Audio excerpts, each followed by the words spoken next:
Good morning, guys. Miss Rivera here. We're gonna start off lesson 4 with a warm-up. And so today we're going to be talking about relationships between trigonometric functions. So for our warm-up, you're going to begin evaluating the sine of alpha, the cosine of alpha, the sine of beta, and the cosine of beta. And alpha is just that alpha and beta are just Greek from the Greek alphabet.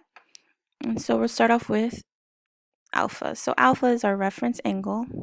Then we're going to identify the parts of the triangle. So this is our opposite side. We have our hypotenuse, which is directly across from the right angle. And that makes 8 our adjacent side to alpha. And so if we recall, sine is opposite over hypotenuse.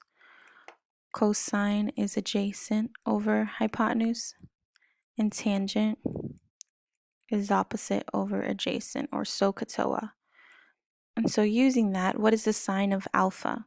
Well, the sine is opposite over hypotenuse, and alpha's opposite is 15 over 17. 15 divided by 17. The next we have the cosine of alpha, and cosine is just adjacent over hypotenuse. So we have our adjacent side over our hypotenuse. That is 8 over 17. Okay, and then we're going to erase this because now we're going to look in terms of our reference angle beta. And so we have to see, how does that change things? Okay, so now beta is our reference angle. Let me just change the color here. Let's do some blue. Beta is our reference angle, and directly across that, now 8 is our opposite side. Our hypotenuse still remains the same, it's 17. And beta's adjacent side is 15. And so for sine, which is opposite over hypotenuse, the sine of beta now is 8 over 17. And the cosine of beta, which is adjacent over hypotenuse, is 15 over 17. And so when we're thinking about the relationship between these functions, already you should see which two are identical. So right here, if you look at the sine of alpha, it is equal to or equivalent to the cosine of beta.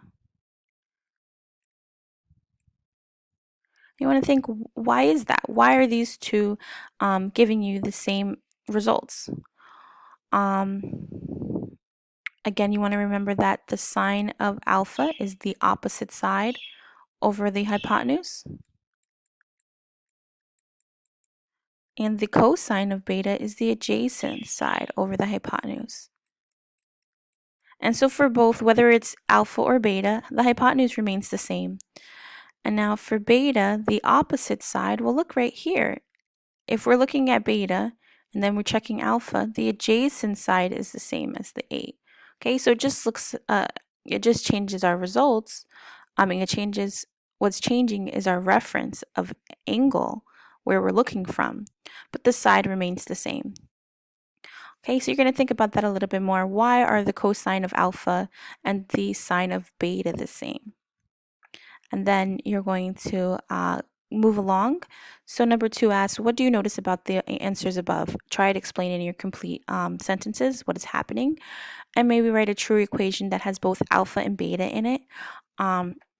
Using those relationships, can you come up with it? And then you move on to our questionings. And if you have any questions that come up throughout the lesson, or you need another example, just let me know, reach out, and I can make you a video. All right, guys, make sure you answer the poll for today's attendance, and I will see you soon. Take care.